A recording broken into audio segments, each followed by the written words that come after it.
Os Evangelhos. Os escritos que relatam a vida, obra e mensagem de Jesus. A pedra fundamental da religião com mais adeptos ao redor do mundo. Um legado recolhido e difundido por 4 dos 12 apóstolos. Ele padeceu, foi sepultado e ressuscitou ao 3º dia, segundo as Escrituras. O que os evangelhos narram não coincide sempre. Se existiram outros evangelhos, que mistérios os manteve ocultos? Quem os escreveu e por que não formaram parte da Bíblia? A maioria dos textos gnósticos foram queimados ou enterrados. A religião foi imposta de cima para baixo, sobre todos. Por que esses evangelhos permaneceram ocultos? Uma palavra típica dos manuscritos do Mar Morto é a hebraica hazes, que significa segredo. Eles poderiam prejudicar ou mudar a história da religião se fossem revelados? Eles foram encontrados no século XX. E se as coisas não são como vocês estão vendo, abra os olhos. Lá estava. Textos como os de Judas, Tomé, Felipe e Maria Madalena estão entre os evangelhos proibidos encontrados nos últimos tempos. Que mistério continha o evangelho de Maria Madalena, oculto durante quase toda a existência do cristianismo? A única que Jesus reconhecia como seu par, sua igual, como mestre espiritual, era uma mulher chamada Maria Madalena. Que princípios básicos do cristianismo o evangelho de Tomé questiona fortemente? As mulheres não podem entrar, nem receber, nem entender o reino de Deus até que se tornem homens. Que segredo revela o evangelho escrito por Judas Iscariotes? Aqui eles retratam Judas como um grande traidor. Jesus pediu a Judas que o entregasse. A história de um segredo de quase 2 milênios. Seria o maior escândalo de censura de toda a história? Como e quanto as crenças judaico-cristãs teriam se modificado se esses textos tivessem formado parte da Bíblia? Os Evangelhos Proibidos.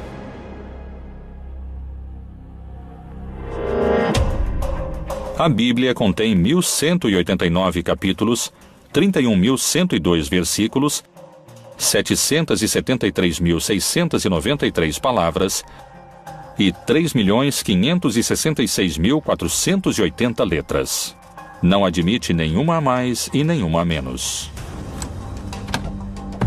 Evangelho significa boa notícia, um anúncio que tem um conteúdo positivo. Isso significa evangelho. A palavra cânone em grego significa regra, ou seja, é um texto que reconhecemos como regrado. E a igreja identifica nele uma determinada realidade. É uma regra, é uma legislação, é um reconhecimento da validade desses textos.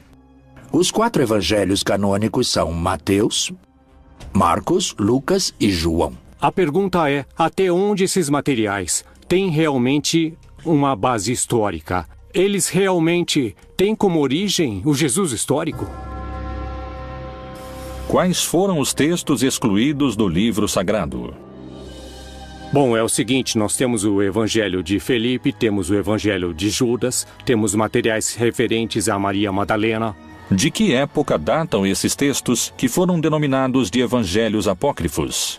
Os evangelhos apócrifos têm em comum o fato de datarem de uma época tardia, ou seja, entre o século II e o século V depois de Cristo, quando nenhum dos apóstolos estava vivo, e tampouco seus primeiros discípulos. A maioria dos evangelhos apócrifos tem procedência gnóstica e refletem uma postura totalmente antijudaica, já que o judaísmo postula um Deus criador de um modo material e o gnosticismo postula um mundo material malvado e um Deus que está interessado somente no mundo espiritual.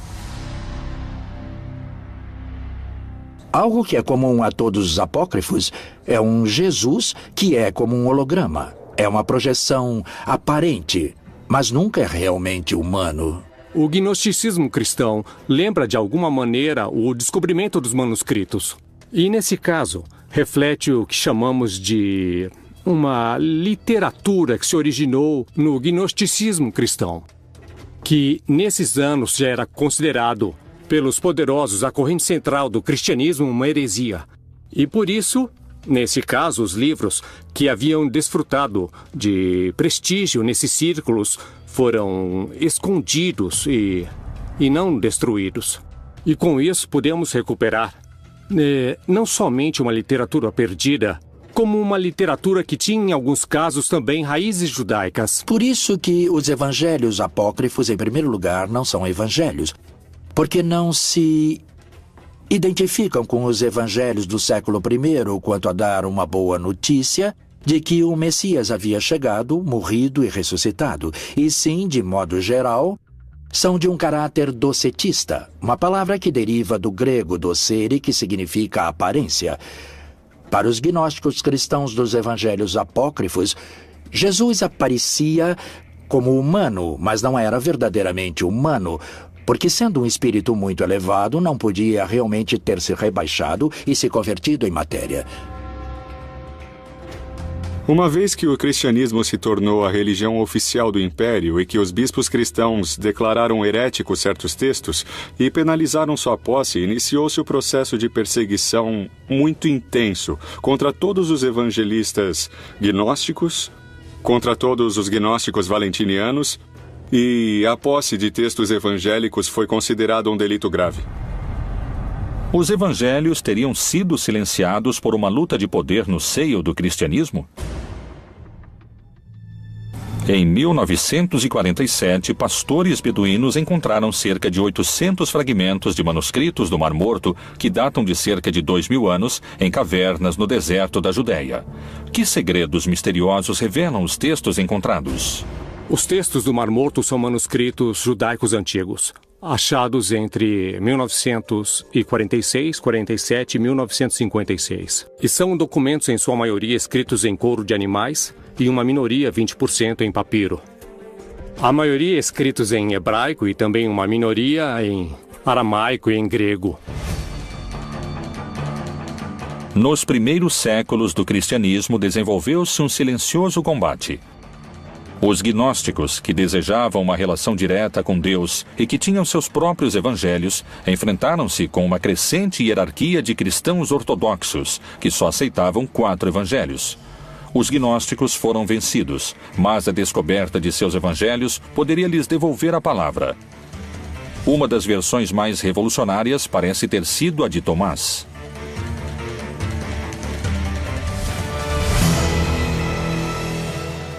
Há um escrito que alguns chamaram de Quinto Evangelho, que é o Evangelho de Tomé. Na verdade, nós o conhecemos pela tradução em copta, que foi achada na região do Egito, onde, por certo, muitos dos gnósticos cristãos foram viver. Há uma biblioteca descoberta perto das cataratas do Nilo, que se chama Nag Hammadi, e onde foi descoberta uma quantidade maravilhosa de textos antigos, muitos deles, precisamente, de origem gnóstica. Depois disse a Tomé: põe aqui o teu dedo e vê as minhas mãos, e chega a tua mão e põe-na no meu lado. E não sejas incrédulo, mas crente. Disse-lhe Jesus: porque me viste, Tomé, creste. Bem-aventurados os que não viram e creram. Tomé duvidou da ressurreição, tanto nos textos apócrifos como nos textos canônicos. É muito peculiar, porque o Evangelho de Tomé não fala de quem era Jesus, nem que nasceu de uma virgem, não menciona Maria, nem seu pai, nem seus irmãos, nem a vida de Jesus, nem como morreu. Só fala dos dizeres de Jesus. É uma coleção de 117 dizeres de Jesus. Grande parte dos dizeres de Jesus não aparecem em nenhuma outra parte do Novo Testamento. E fala de um Jesus muito místico, muito espiritual, e que o reino dos céus está dentro de cada pessoa. E que se você desenvolver o reino dos céus através do amor, do altruísmo, não julgar, perdoar, etc., o reino dos céus cresce dentro de você. O reino está dentro de vós, e também está em vosso exterior. Quando conseguirdes conhecer a vós mesmos, então sereis conhecidos e compreendereis que sois filhos do Pai vivo. Há quem diga que se os textos tivessem ficado dentro da Bíblia, seria um contra-argumento do cristianismo institucionalizado. Por exemplo, um texto de Lucas, em que Jesus diz: o reino dos céus está. Em grego escreveram messos, vocês. Messos pode ser traduzido como dentro ou entre. E Tomé vai dizer que Jesus disse dentro de vocês. O reino dos céus está dentro de cada um. Qual seria a mudança fundamental que poderia provocar a tradução segundo o texto de Tomé? Não haveria igreja. A igreja em si significa grupo, significa pessoas convocadas, congregadas. Por que pode ser igualmente traduzido como Tomás traduz? O reino dos céus está dentro de cada um. Para o gnosticismo, a experiência religiosa é uma experiência imediata que não requer mediação do sacerdote ou do bispo. Nós temos mediações para aprender. Temos mediações para nos relacionar com os demais, temos mediações na linguagem, temos mediações no modo de nos comportar com os outros. E prescindir de mediações é uma pretensão que realmente não corresponde à prática e à experiência humana natural. Nesse sentido, uma mediação social e uma mediação institucional são imprescindíveis, não só no âmbito da fé, como praticamente em qualquer âmbito da vida cultural. Isso representava um desafio e também uma ameaça política muito séria para os bispos cristãos, pois o seu papel como mediadores entre o homem e o céu, ou entre o homem e Deus, era colocado sob suspeita. A salvação através do conhecimento interior é um dos princípios gnósticos. Jesus disse: aquele que busca, continue buscando até encontrar. Quando encontrar, ele se perturbará. Ao se perturbar, ficará maravilhado e reinará sobre o todo. Além disso, o Evangelho de Tomé prega outro modo de se relacionar com Deus e com a morte. O que o Evangelho de Tomás nos convida a entender é que nós não somos nossos pensamentos, não somos nossas emoções. Segundo os gnósticos, na medida que aprendemos a tomar distância e a deixar de pensar e de crer que somos nossos pensamentos e nossas emoções, podemos concentrar nossa atenção em quem observa esses pensamentos e emoções. E, paulatinamente, vamos nos identificando com o observador, e não com esse ruído mental e essas emoções. E é aí que reside o segredo da imortalidade para eles. Jesus disse: eu mesmo vou guiá-la para torná-la macho, para que ela também possa tornar-se um espírito vivo semelhante a vós machos. Porque toda mulher que se tornar macho entrará no reino do céu. Tomé queria um mundo não só sem instituições, como também sem mulheres, segundo afirmam alguns especialistas. O Evangelho de Tomé não tem uma mensagem central, porque parece somente um mosaico de dizeres atribuídos a Jesus. No entanto, temos um caso muito curioso. Ele diz que Maria Madalena terá de se converter em homem porque as mulheres não podem entrar, nem receber, nem entender o reino de Deus até que se tornem homens. O Evangelho de Tomé não foi o único que permaneceu oculto durante séculos. O manuscrito do apóstolo Felipe também foi recuperado. Nos escritos de Felipe, este contradiz Tomé em relação ao lugar que ocupa a igreja e a mulher. Esses textos poderiam revelar um mistério cuja força mudaria para sempre os conceitos cristãos sobre a sexualidade? Que Jesus tenha se enamorado de uma mulher em sua juventude é muito provável. Muitas mulheres que o seguiam se enamoravam dele, isso é evidente e seguríssimo, não? Outra passagem do Evangelho de Felipe é ainda mais descritiva do papel das mulheres. Havia 3 que sempre caminhavam com o Senhor: sua mãe, Maria, sua irmã e Madalena, que era chamada sua companheira.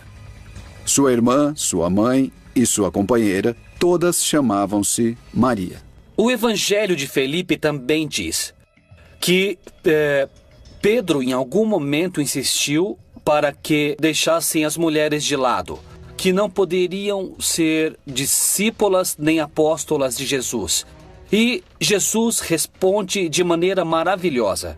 Ele diz: deixem que elas nos sigam, porque a que se tornar minha discípula terá um espírito vivo como o de vocês, varões. E Pedro insistiu: não, sobretudo Maria, que ela, Maria, nos abandone, a Maria de Magdala. E Jesus lhe disse: toda mulher que se humanize a si mesma entrará no reino dos céus. Esse texto também está no Evangelho de Felipe e também o tiraram. Nesses textos são mencionados elementos das mulheres, personagens femininas. Falam do espírito como algo feminino, o que não agradou às pessoas que decidiam que textos que entravam ou não entravam. Então os excluíram completamente, porque a postura sempre foi de um ponto de vista masculino. Os evangelhos proibidos de Tomé e Felipe não são os únicos que relatam uma versão distinta da encontrada na Bíblia oficial. Que versão surpreendente se encontra nas páginas dos textos de Judas Iscariotes que poderia mudar para sempre a imagem que o cristianismo teceu sobre ele?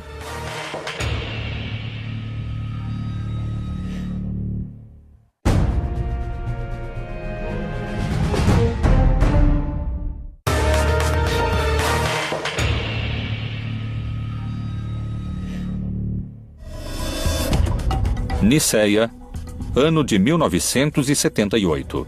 Um grupo de camponeses realizam suas tarefas habituais quando encontram numa caverna alguns papiros que poderiam mudar para sempre o conceito de um dos homens mais repudiados da história. Mas você excederá a todos eles, pois você sacrificará o homem que me reveste. Abril de 2006. Foi apresentado o resultado de um trabalho de anos, a reconstrução e tradução de um livro que se acreditava perdido para sempre.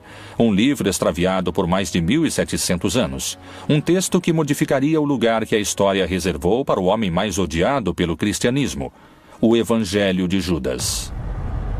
O Evangelho Gnóstico de Judas nos oferece uma versão diametralmente oposta à do Judas retratado dos evangelhos canônicos. O Evangelho de Judas também é gnóstico.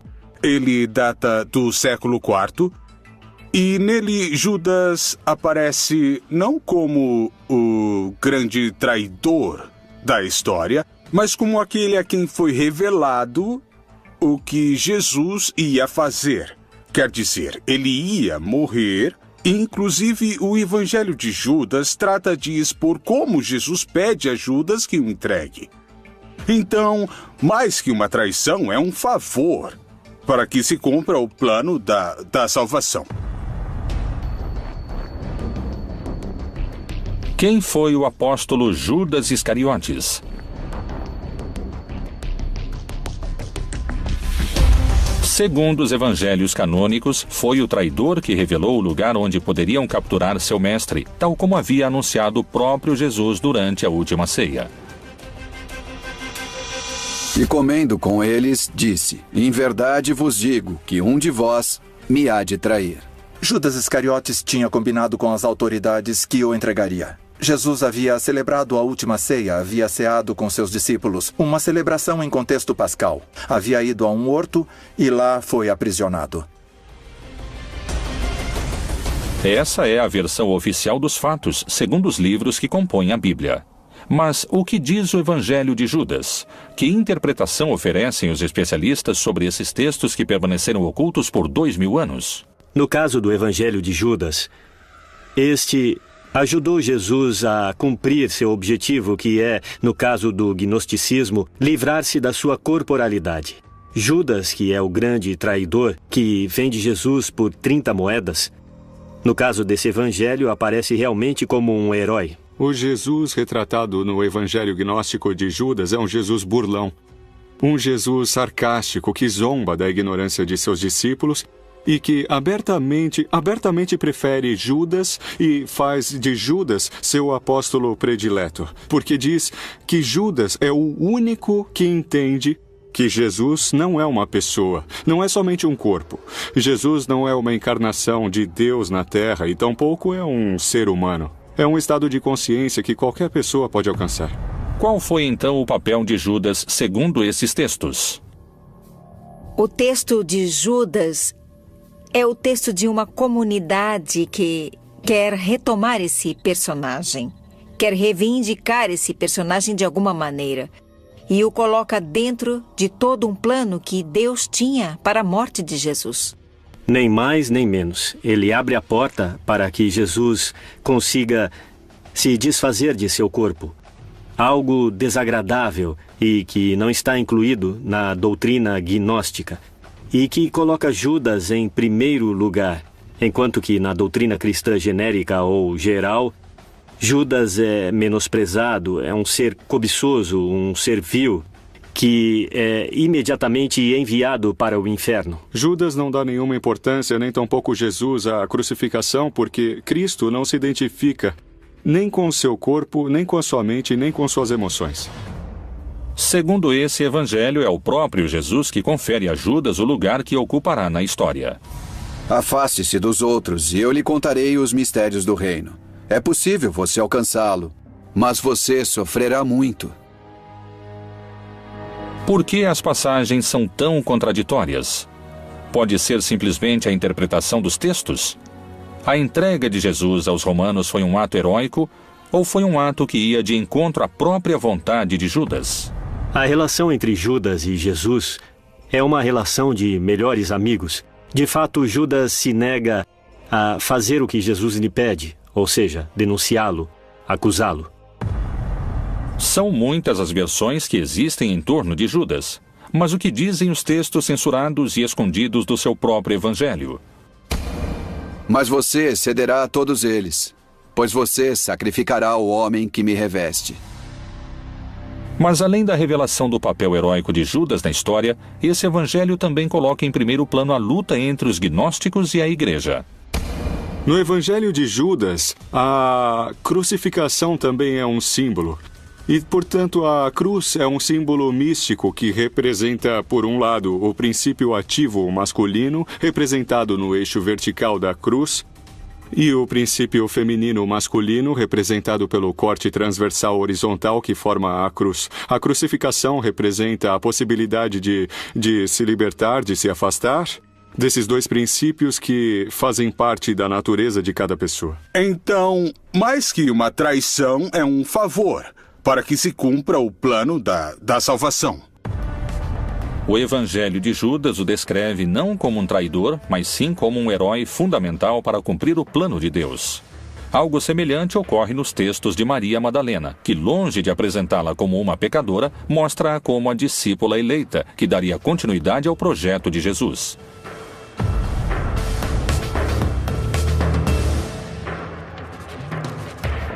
Esse evangelho foi encontrado somente em 1896. Que segredo oculto revela o evangelho de Maria Madalena? A mulher mais misteriosa da Bíblia deixou escritos seus próprios segredos.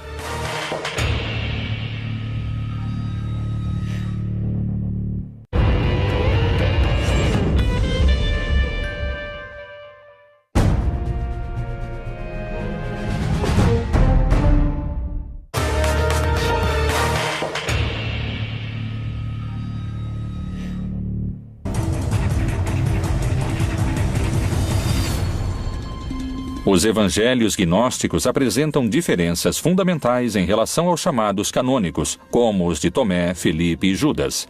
Mas esses não são os únicos. O recente achado dos manuscritos do Evangelho Proibido de Maria Madalena aprofunda ainda mais essas diferenças. A história de Maria Madalena está cheia de mistério e controvérsias. Sua história e seu papel ao lado de Jesus é motivo de debate. O achado dos evangelhos de Maria Madalena lança quanta luz sobre a construção feita em torno de sua figura. Maria Madalena, nos evangelhos canônicos, desaparece. A figura principal, isso afastando-nos dos gnósticos, a figura principal dos evangelhos, que descobre que Jesus não está na tumba, é Maria Madalena. Os outros duvidaram até o final. Nos textos gnósticos, quando Maria Madalena é a discípula preferida de Jesus, ela é a mulher muito próxima de Jesus, que a amava intensamente. Ela andou com ele junto com os discípulos desde que Jesus pregava na Galileia. Ou seja, Maria estava acostumada com um trato cotidiano e direto com Jesus. Quais são as palavras do Evangelho de Maria Madalena que ordena segui-la ao invés dos discípulos? Será que ele realmente conversou em particular com uma mulher e não abertamente conosco? Devemos mudar de opinião e ouvirmos a ela? Ele a preferiu a nós? O texto concreto de Maria Madalena é do século II, não chega ao século III. Jesus de Nazaré beija Maria Madalena na boca, indicando que ela é alguém diferente e que está acima dos demais apóstolos. Maria Madalena é uma de suas eleitas. A pessoa com quem Jesus, desde outro mundo, não sabemos, desde algum lado, decide se contactar não são os outros 12 apóstolos, muitos dos quais escreveram a Bíblia, mas sim com uma mulher prostituta que se chama Maria Madalena, que é quem dá a boa nova. Não? Coisa curiosa, como era diferente Jesus, não, em relação a todo o resto da Bíblia. É para ela que Jesus aparece pela primeira vez. Por isso, ela recebeu o título ou nome de Apóstola dos Apóstolos. Por que Jesus escolheu se apresentar a Maria quando ressuscitou e não aos seus 12 discípulos? De que modo a Bíblia oficial relata esse encontro? Maria Madalena foi e anunciou aos discípulos que vira o Senhor e que ele lhe dissera isto. Quando Madalena disse que tinha visto Jesus, nessa hora Pedro zomba dela, diz: aquela mulher viu Jesus, mas que era apenas na sua imaginação. Então, inclusive, ele é repreendido por Levi por sua atitude que diz: Pedro, você sempre com esse seu mau gênio. Não trate a Madalena assim, eu não creio que essa mulher minta. Nos 4 evangelhos que temos no texto bíblico, ela não é muito comentada, essa figura se perde. Mas temos outros documentos que ela é considerada e que falam do ministério que ela exercia. Existiriam mulheres que participaram das decisões que acabaram formando o que hoje conhecemos como a Bíblia canônica? Os escritores, a maioria eram homens. E as decisões de como fechar o cânone bíblico e de como ir fechando os evangelhos também foram tomadas por homens. Qual era o papel de Maria Madalena? Que relação a unia com Jesus? A resposta está em seu evangelho. O Evangelho de Maria Madalena nos fala de uma liderança da mulher. Nós o conhecemos como um pouco gnóstico, porque diz: me foi revelada a sabedoria, fui conhecendo mais sobre ele. Então, no final das contas, o texto fala da vida de Jesus, aparentemente do ponto de vista de Maria Madalena, mas da forma como ela foi adquirindo conhecimento para chegar ao nível de Jesus. Por isso reconhecemos que é agnóstico. Esse evangelho relata um encontro único entre Jesus e Maria Madalena. É o momento em que o Salvador lhe revela um segredo que não conta aos outros apóstolos. Nos outros 4 evangelhos, a vida depois da morte é descrita como um paraíso de felicidade. Mas é diferente no Evangelho de Maria Madalena. No Evangelho de Maria Madalena, o que parece querer nos dizer é que no processo da morte, o que existe é uma decomposição. O que existe é uma dispersão das nossas emoções, de nossos pensamentos, uma ruptura de identidade. Esses são os demônios que Maria Madalena enfrenta. Mas, por outro lado, o que perdura é a atenção, a consciência, que é o contrário do pensamento. O pensamento passa o tempo se lançando para o futuro ou olhando o passado, mas raras vezes o pensamento está no presente, no agora. A consciência é a atenção, é a observação do que está ocorrendo agora. É por isso que os gnósticos pensam que podem sobreviver ao processo da morte. É depois da morte e ressurreição de Jesus que o Evangelho de Maria Madalena revela sua liderança em relação aos apóstolos. Maria Madalena se levantou, cumprimentou a todos e disse a seus irmãos: não vos lamentais nem sofrais. Antes, louvemos sua grandeza, pois ele nos preparou e nos fez homens. No Evangelho que leva o seu nome, ela aparece como uma figura central. Geralmente se referem a ela, ou ela mesma se refere a si mesma como a alma. E isso permite entender que, na concepção gnóstica, a divindade não só é masculina, mas a divindade também tem uma dimensão feminina. Antigamente, as pessoas se persignavam em nome do Pai Criador, do Filho Redentor e da Mãe da Sabedoria. Havia uma mulher na Trindade. Como o Espírito, em hebraico e em grego, é feminino, o Espírito Santo era uma figura feminina. As primeiras igrejas cristãs se encontravam nas próprias casas dos seguidores. Lá, as mulheres tinham um papel predominante dentro da comunidade e na pregação do Evangelho. Não havia sacerdócio no século I. Não havia homens nem mulheres sacerdotes, mas quem partia o pão era a mulher. A dona da casa onde se reuniam era a mulher, não era um assunto de homens. Foi no concílio de Nicéia que expulsaram os gnósticos e excomungaram todos os textos que diziam que a mulher era importante para Jesus, que Maria Madalena era uma apóstola importante. E sobretudo no concílio de Constantinopla, no ano 380, excomungaram quem acreditava que havia uma feminilidade em Deus. Jesus trata de maneira semelhante os homens e as mulheres e os convoca para seu grupo. O grupo de Jesus é uma nova maneira de estar na Terra. As mulheres comem diante dos homens quando nessa cultura não podem. Só diante de seus maridos elas podem se descobrir para comer. Bom, se a Igreja Católica Romana tivesse aceitado mulheres sacerdotes, teria se aproximado mais das pessoas. Jesus caminhou com mulheres e homens. A Igreja não aceita isso. Considera apenas o homem. Não quer ver o que Jesus deixou. Os textos são simbólicos, quer dizer, a única que Jesus reconhecia como seu par, seu igual, como mestre espiritual, era uma mulher chamada Maria Madalena. Cada evangelho proibido tem sua postura. Segundo muitos afirmam, os textos de Maria Madalena encontrados poderiam ter mudado a história do catolicismo, se tivessem sido incluídos nos chamados textos canônicos. Chegou a nós um texto escrito por uma mulher. Não sabemos que mulher e se sabia escrever. Numa análise filológica, é um olhar de mulher. Chama-se o Evangelho de Maria Madalena. Não foi escrito por Maria Madalena, é claro, ela não sabia escrever.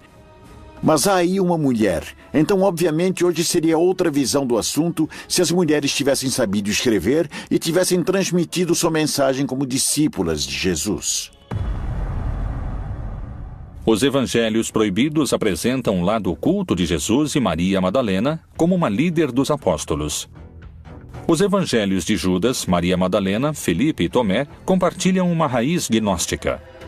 Um caso diferente é o de um evangelho descoberto por arqueólogos franceses em 1886, nos braços de um bispo enterrado muitos séculos antes. Que notícias reveladoras sobre Cristo trazem os manuscritos encontrados de Pedro? Que dizem esses textos ocultos durante tantos anos e que agora vieram à luz? Os Evangelhos de Pedro, os escritos proibidos do primeiro Papa.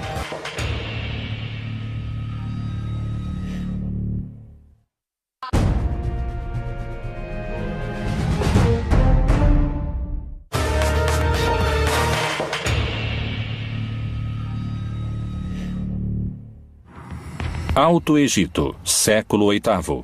Um monge faz seu último pedido, ser enterrado com o livro que protegeu durante toda a sua vida.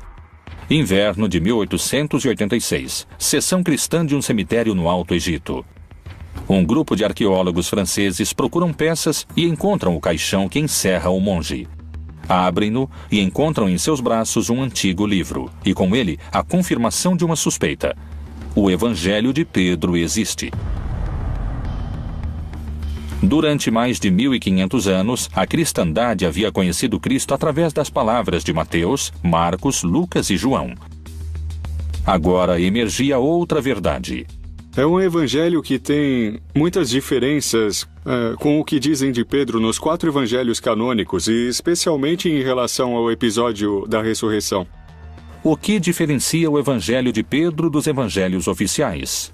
O relato da ressurreição de Jesus está reconstruída, está ampliada, está aumentada, tem mais fantasia, e Pedro tem um papel maior, envolve muito mais os grupos judius, como que se arrependendo de não haver aceitado Jesus em seu momento.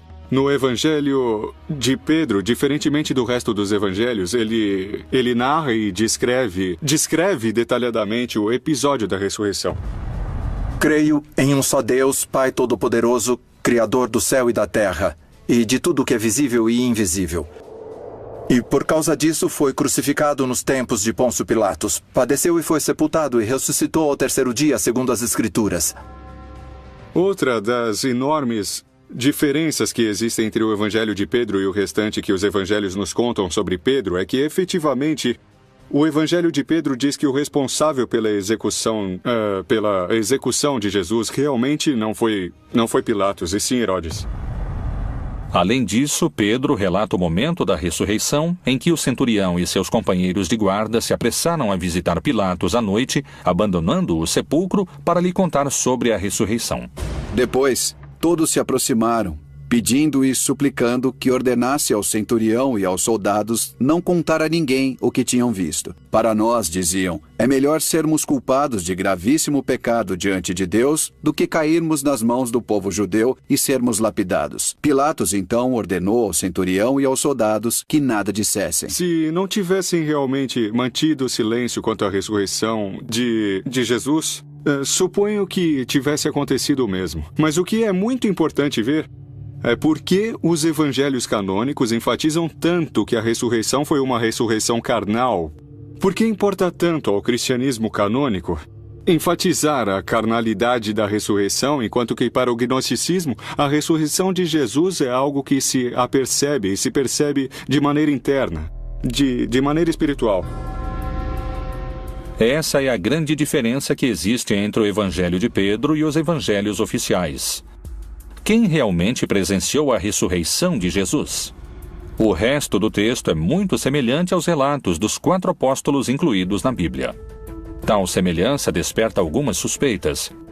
Quando foram escritos uns e outros? Quem narrou antes o milagre da ressurreição? Realmente não sabemos quem escreveu os evangelhos. No Novo Testamento, nem sabemos quem escreveu esses outros evangelhos. Mas provavelmente foram escritos a partir de coisas que foram transmitidas oralmente. Podem ter sido escritos no final do século I, como o Evangelho de João no Novo Testamento, ou durante o século II.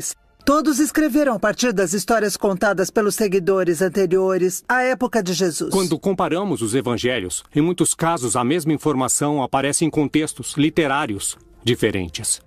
O que prova que já existia, de alguma maneira, uma flexibilidade na transmissão da tradição no cristianismo antigo, que conheciam as frases, mas nem sempre sabiam em que contexto haviam sido ditas. E por isso, há cristianismos diferentes. Haviam reconstruído esses contextos diferentes. E os evangelhos são a prova de que essas informações parecem ter funcionado, ter sido transmitidas de uma maneira independente, sem o contexto histórico narrativo original.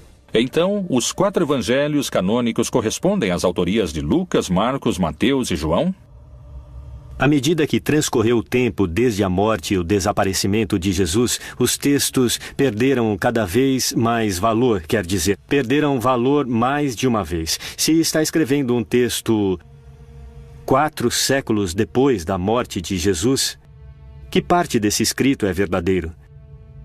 De onde saíram esses ensinamentos? E mais, voltemos aos evangelhos canônicos que estão na Bíblia. Não são de Lucas, não são de João, não são de Mateus nem de Marcos. Os evangelhos revelam a vida de Jesus Cristo. Durante centenas de anos, os cristãos só contaram com a versão de Lucas, Mateus, Marcos e João. Que mistérios guardavam os evangelhos proibidos que foram apagados da face da terra?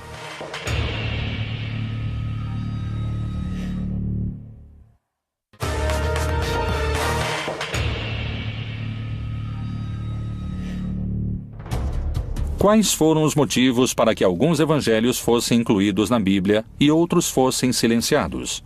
As hierarquias eclesiásticas teriam sobrevivido se sua mensagem tivesse sido propagada? Quem foram e o que diziam os profetas que foram calados durante séculos?